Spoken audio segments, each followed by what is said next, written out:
Mentira compartida. El chavismo y la oposición se disputan la autoría de una reforma a su medida. Fusión a ciegas.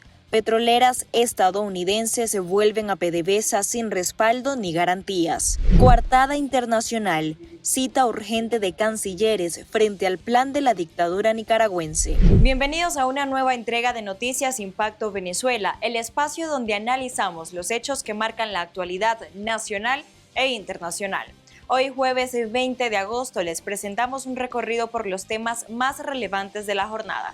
Soy Génesis Pérez y como siempre es un placer acompañarlos en esta emisión. Comenzamos.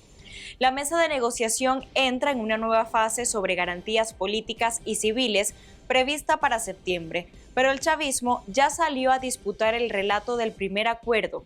Diosdado Cabello asegura que la reforma del sistema judicial fue una propuesta del oficialismo desde hace mucho tiempo, mientras que Dinora Figuera habla de una ruta que incluye TCJ, CNE, libertad de expresión y garantías para todos los venezolanos. La negociación avanza, pero también empieza la pelea por quién capitaliza sus resultados. Quique Frías con los detalles. La mesa de negociación entra en una nueva etapa, pero también en una disputa por el relato. Por una parte, la presidenta de la Asamblea Nacional electa en 2015, Dinora Figuera, anunció que el segundo ciclo, previsto para septiembre, abordará garantías políticas y civiles dentro de una agenda que también incluye TSJ, CNE y libertad de expresión. Ya vamos a estar el próximo mes de septiembre con las garantías políticas y civiles. Es un temazo muy importante que tiene que ver precisamente con el ejercicio de los derechos políticos y civiles. Y allí, por supuesto, nosotros tenemos en este caso mucho que discutir. Pero el chavismo no quiere aparecer cediendo terreno. Diosdado Cabello, ministro de Interior y Justicia, además de pieza fuerte dentro del PSUV, salió a decir que la reforma judicial no nació como concesión, sino como una propuesta que el oficialismo venía planteando desde hace tiempo. Como la anunciada reforma del sistema judicial, no son precisamente un descubrimiento de última hora. El gobierno bolivariano y chavista viene haciendo este planteamiento desde hace meses, tal cual. De acuerdo con Figuera, la ruta acordada busca que las instituciones sirvan a los venezolanos. La discusión contempla la reinstitucionalización del Tribunal Supremo de Justicia, el Consejo Nacional Electoral, garantías políticas y civiles. Es decir, la mesa ya no estaría solo en fase de instalación, pasa a temas neurálgicos que pueden marcar si la transición abre derechos reales o se queda en acuerdos de papel. Implicar este tema de la reforma del Tribunal Supremo de Justicia y vincularlo con las otras instancias de temas que vamos a trabajar, por supuesto, nos lleva a nosotros a hacer una síntesis de todo el sistema de justicia que tiene también que ver con los derechos civiles y políticos. Cabello, en cambio, intenta presentar el resultado como una ganancia del chavismo. También remarcó el reclamo de los recursos venezolanos en el exterior, especialmente el oro, como otro punto fundamental de la negociación. Su mensaje fue claro: dialogar no significa rendirse. Terminó sentándose a dialogar con nuestro gobierno.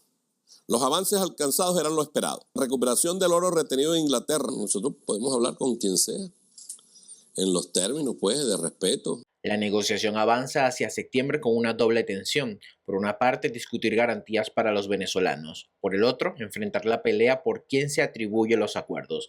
La mesa tendrá que demostrar si el próximo ciclo produce derechos verificables o si se queda atrapado en la disputa política por capitalizar cada resultado. Reportó para ustedes Quique Frías, Impacto Venezuela. Enciende el debate en las calles y las redes. Impacto Venezuela abre el espacio para escuchar las opiniones de la ciudadanía frente a la pregunta planteada en nuestra emisión matutina de hoy. Durante años, los bonos han sido cuestionados como mecanismo de dependencia y control del chavismo. ¿Los Rodríguez están administrando una transición o construyendo un chavismo sin Maduro? Iniciamos con Giovanni Sánchez, quien asegura que los Rodríguez negocian su pellejo. El chavismo murió el 3 de enero. Carlos Padilla piensa que el cambio en Venezuela será efectivo solo cuando no haya un solo preso político, se elimine el control cambiario y el dólar sea nuestra moneda oficial. Orlando Betancourt opina que están construyendo un chavismo sin Maduro. Y terminamos con Óscar González, quien piensa que están construyendo un chavismo sin Maduro para en el futuro próximo ser oposición. Gracias a todos por participar. Seguimos con más en nuestra emisión estelar. Una medición de Mess Behavior ubica en apenas 7% la aprobación de Delcy Rodríguez, pero el problema para la encargada puede ser mayor que una mala encuesta. El malestar por los servicios, los apagones y el costo de vida responden cada vez más a la ayuda sobre la capacidad del gobierno para ofrecer soluciones y sostener el respaldo ciudadano. Juan Gutiérrez Gamba nos amplía. Una medición ubica en apenas 7% la aprobación de Delcy Rodríguez frente al 93% de desaprobación. El dato corresponde a Mass Behavior Research y marca, según esa firma, el punto más crítico de su gestión. Pero otras encuestas muestran cifras distintas, aunque también registran un rechazo mayoritario. Atlas Intel, por ejemplo, situó a finales de julio la aprobación de Rodríguez en 22% frente al 64.5% de desaprobación. El deterioro coincide con un escenario de apagones, racionamiento eléctrico, inflación y fallas de servicios que alimentan la frustración ciudadana. La discusión pasa por ver qué tan creíble resulta su capacidad para resolver los problemas cotidianos. Con el doblete sísmico, la respuesta de las autoridades no solamente fue, digamos, muy mala, ¿no? No solamente porque sus capacidades fueron desbordadas, sino porque la reacción fue muy tardía frente a todo lo que estaba sucediendo. Y por supuesto, creo que un elemento importante fue que 7 días después del doble terremoto es que Delcy Rodríguez, como presidenta encargada, decreta el duelo nacional. En este momento, digamos, hay una reacción por la ineficacia y por la indolencia frente al terremoto. El cambio también está en el discurso ciudadano. La explicación oficial que atribuye buena parte de las fallas a sanciones o factores externos parece competir con cuestionamientos sobre corrupción, desinversión y años de deficiencias en la gestión. En este escenario, incluso el malestar podría alcanzar a sectores tradicionalmente vinculados al oficialismo. Lo importante para un movimiento democrático es que en ninguno de los escenarios podemos pensar en la posibilidad de una transición a la democracia, una transición a la institucionalidad del Estado de Derecho si las constelaciones de los chavismos no se dividen, no se fragmentan y no se enfrentan entre ellos. Para mí eso es una condición necesaria que eso ocurra. Y bueno, ojalá que, digamos, todo lo que está ocurriendo sirva precisamente para alimentar ese descontento.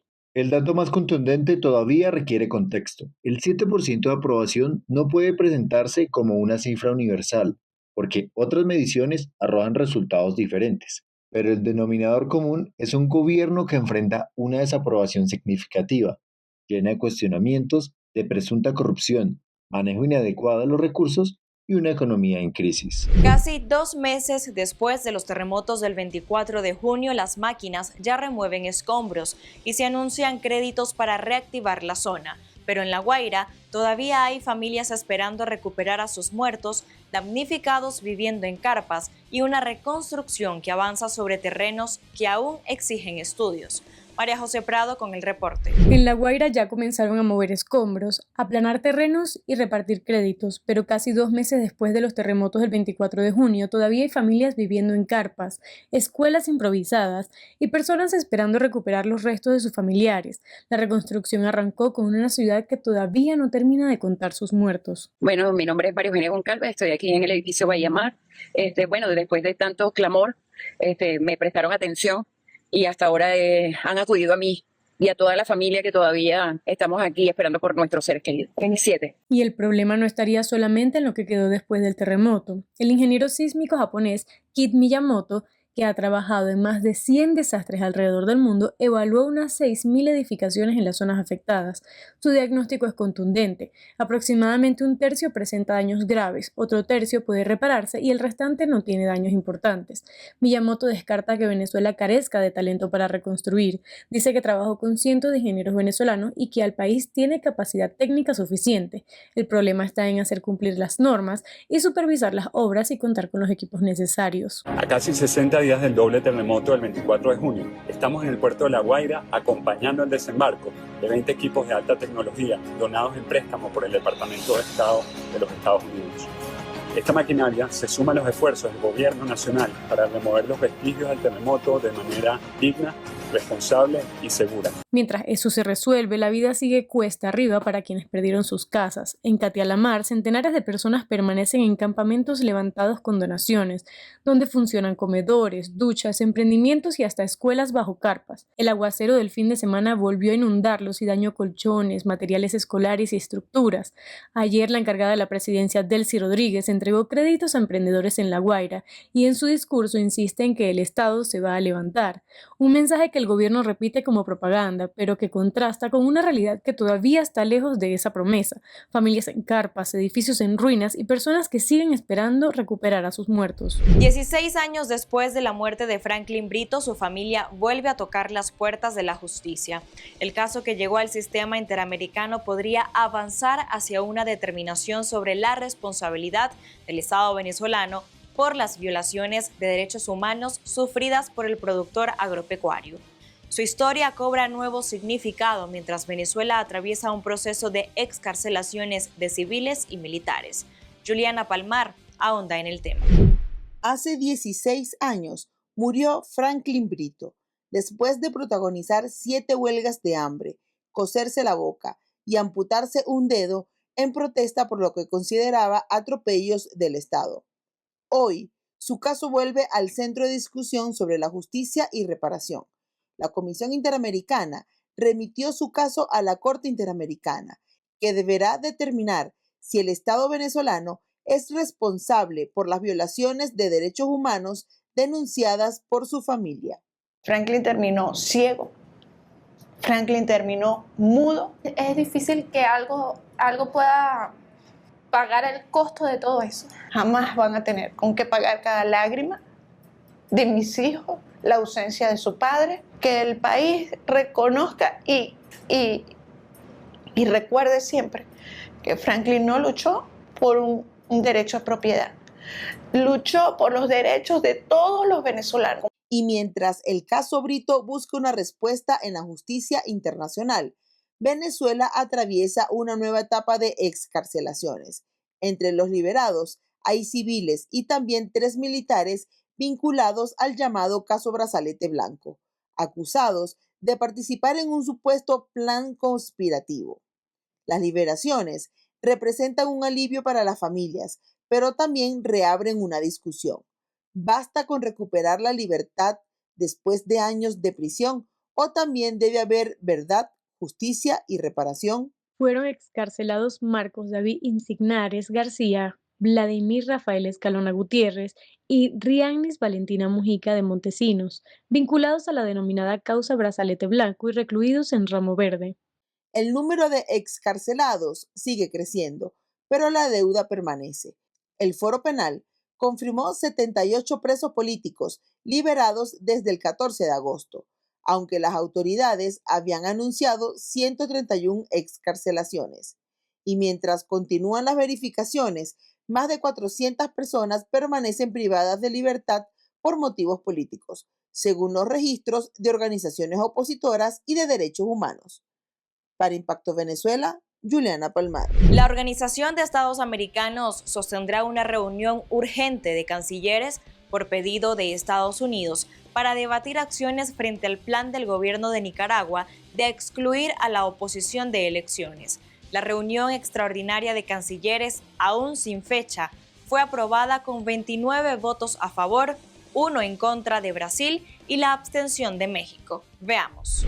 La Organización de Estados Americanos convocará una reunión urgente de cancilleres para debatir el plan del gobierno de Nicaragua de eliminar las elecciones competitivas. El Consejo Permanente de la OEA adoptó una resolución en ese sentido, impulsada por Estados Unidos, a pocos días de que el Congreso de Nicaragua, controlado por los copresidentes Daniel Ortega y Rosario Murillo, apruebe una reforma constitucional que excluye a la oposición de los comicios y establece un mandato presidencial de 7 años renovables. Ortega, ex guerrillero izquierdista de 80 años, y su esposa, 5 años menor, gobiernan con poder absoluto y un fuerte control sobre la sociedad nicaragüense tras las protestas de 2018, cuya represión dejó unos 350 muertos según la ONU y cientos de miles de exiliados. La reunión extraordinaria de cancilleres fue aprobada con 29 votos a favor, 1 en contra de Brasil y la abstención de México, luego de que el 5 de agosto no se reunieran los apoyos necesarios. La fecha del encuentro todavía no fue anunciada.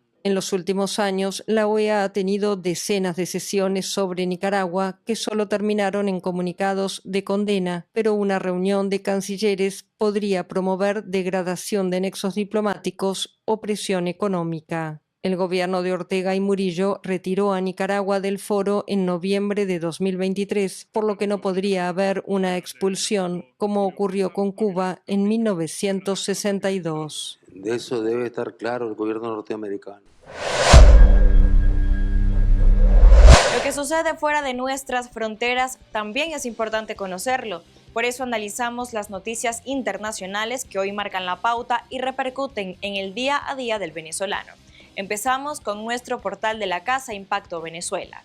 Acuerdos de PDVSA con petroleras de Estados Unidos no disipan dudas sobre seguridad de las inversiones. Los dos nuevos acuerdos energéticos firmados por Venezuela con empresas estadounidenses dan continuidad a la apertura de su sector petrolero al capital privado, aunque analistas advierten que el regreso de las compañías extranjeras será lento y que todavía persisten dudas sobre la seguridad de las inversiones. La ministra de Hidrocarburos, Paula Henao, firmó acuerdos con UD Oil y SLB, la mayor compañía de servicios petroleros del mundo, para realizar un estudio integrado de yacimientos. Desde el punto de vista de la exploración de petróleo y gas, estos son proyectos de rehabilitación, señaló un experto, quien subrayó que la exploración de nuevos campos permanece prácticamente paralizada. Gustavo Petro desmintió denuncias de corrupción en su contra.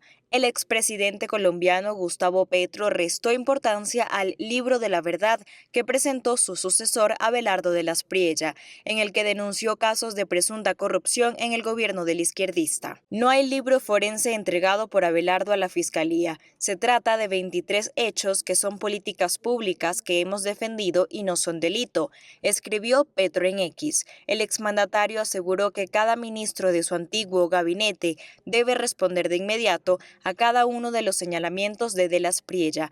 En donde haya algún delito, su merecido es la pena, agregó. Brasil refuerza la protección de las mujeres ante la violencia de género. El Tribunal Supremo de Brasil reforzó los mecanismos de protección de las mujeres frente a la violencia de género en un país donde el número de feminicidios no ha dejado de aumentar en los últimos años.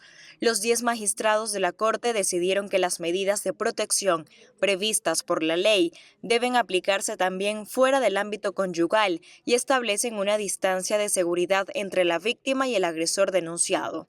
Según el Foro Brasileño de Seguridad Pública, el número de feminicidios aumentó un 14,5% en los últimos 5 años, hasta alcanzar 1.571 muertes en 2025, es decir, más de 4 por día. Así llegamos al final de esta emisión. Gracias por habernos acompañado y por informarse con nosotros.